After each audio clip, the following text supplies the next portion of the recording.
مارخور کی ایسی طاقت جو موت کو بھی للکار دے، پہاڑوں کا بادشاہ، سانپ کھانے والا جانور، حقیقت یا افسانہ؟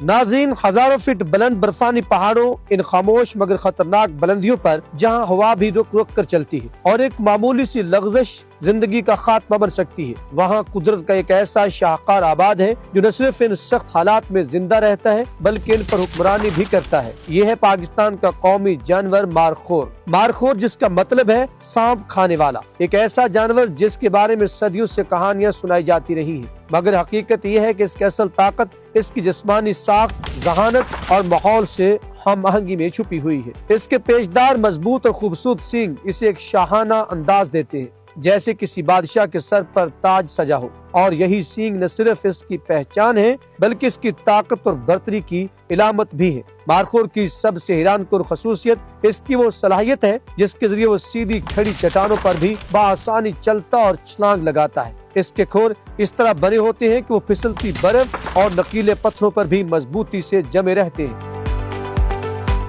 یہی وجہ ہے کہ وہ ان علاقوں میں بھی زندہ رہ سکتا ہے جہاں انسان کا پہنچنا تقریباً ناممکن ہوتا ہے۔ یہ جانور شمالی پاکستان کے گلگت بلتستان کے برفانی علاقوں سے لے کر بلوچستان کے کوہ سلیمان تک پایا جاتا ہے، اور ہر علاقے میں اس نے خود کو وہاں کے ماحول کے مطابق ڈھال لیا ہے۔ مارخور کی زندگی نہایت دلچسپ اور منفرد اصول پر مبنی ہوتی ہے۔ طاقتور نر عموماً تنہائی پسند ہوتے ہیں اور پہاڑوں کی بلند ترین چوٹیوں پر رہتے ہیں، جبکہ مادائیں ان کے بچے جھنڈ کی صورت میں رہتے ہیں تاکہ ایک دوسرے کی حفاظت کر سکیں، کیونکہ ان کے دشمن بھی کم نہیں ہوتے۔ برفانی چیتا، بھیڑیا اور دیگر شکاری ہر وقت ان کی طاق میں رہتے ہیں۔ ایسے میں مارخور کی تیز حصے شامہ، اس کی پھرتی اسے زندگی اور موت کے اس جنگ میں برتری دیتی ہے۔ وہ دور سے ہی خطرے کو محسوس کر لیتا ہے اور پل بھر میں ایسی جگہ پہنچ جاتا ہے جہاں شکاری کا پہنچنا ناممکن ہو جاتا ہے۔ سردیوں کے موسم میں جب پہاڑ برف سے ڈھک جاتے ہیں اور خوراک کی کمی ہو جاتی ہے تو مارخور نچلی وادیوں کا رخ کرتے ہیں، مگر یہ سفر بھی خطرات سے خالی نہیں ہوتا، کیونکہ یہاں اسے انسانی اور دیگر خطرات کا سامنا کرنا پڑتا ہے۔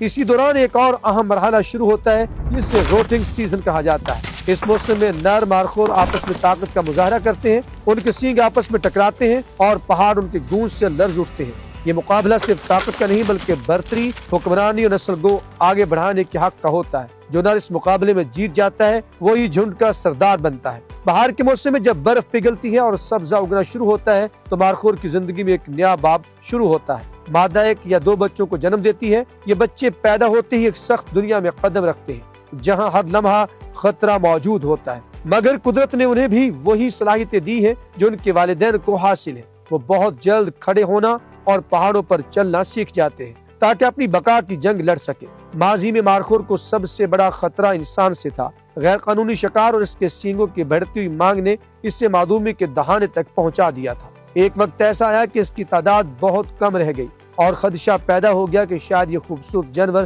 ہمیشہ کے لیے ختم ہو جائے گا، مگر پھر ایک مثبت تبدیلی آئی۔ پاکستان میں حکومت، وائلڈ لائف اداروں اور مقامی کمیونٹیز نے مل کر اس کے تحفظ کے لیے اقدامات کیے۔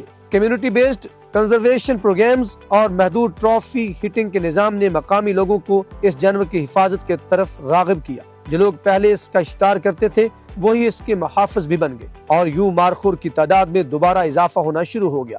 آج مارخور نہ صرف پاکستان کی قدرتی خوبصورتی کی علامت ہے بلکہ یہ ایک کامیاب تحفظ کی کہانی بھی ہے۔ اس کی بڑھتی ہوئی تعداد اس بات کا ثبوت ہے کہ اگر انسان اور قدرت کے درمیان توازن قائم رکھا جائے تو معدوم ہوتی نسلوں کو بچایا جا سکتا ہے۔ مارخور ہمیں یہ سبق دیتا ہے کہ زندگی میں کتنی ہی مشکلات کیوں نہ آئیں، اگر ہمت، صبر اور استقامت ہو تو ہر مشکل کو عبور کیا جا سکتا ہے۔ یہ جانور صرف پہاڑوں پر چلنے والا ایک عام مخلوق نہیں بلکہ یہ حوصلے، طاقت اور بقا کی ایک زندہ مثال بھی ہے۔ جب تک یہ فلک بوس پہاڑ قائم ہے اور جب تک ان وادیوں میں سرد ہوائیں چلتی رہیں گی، مارخور کی کہانی بھی زندہ رہے گی، اور یہ ہمیں ہمیشہ یاد دلاتا رہے گا کہ اصل کامیابی انہی کو ملتی ہے جو مشکل راستوں سے گھبراتے نہیں بلکہ ان پر ڈٹ کر چلتے ہیں۔ ناظرین، آج کی یہ کہانی آپ کو کیسی لگی؟ کمنٹ سیکشن میں جا کے اپنے خیالات کا اظہار ضرور کیجیے گا۔ ہمیں رہے گا آپ کے فیڈ بیک کا انتظار۔ اللہ نگہبان۔